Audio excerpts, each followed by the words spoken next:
હું તો હવે એક વાત પૂછું કે આ બારિશ આવે આ ક્યું આવે ને આવે જે ઓપન મજો ક્યું આવે પાછો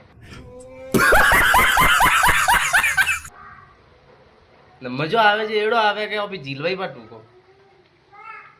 જણ મજારો કારણ काय मुझे नहीं मालूम। જે આ બાળો અમે ફોટો પાડ્યું વીજ પડી રહી है खमके रही है वीज बीज कड़कती है तो क्यों कड़के ने का है नो कारण का है जो को थे कमेंट में बतावो मनी ठा पड़े गाजेरियो वीर है का कारण है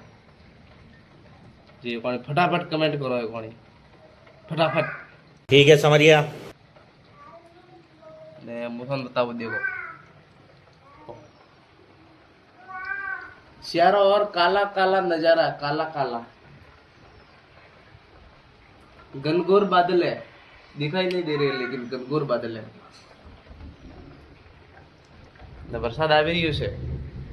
જે તે મને કોણે કમેન્ટ કરીને બતાવો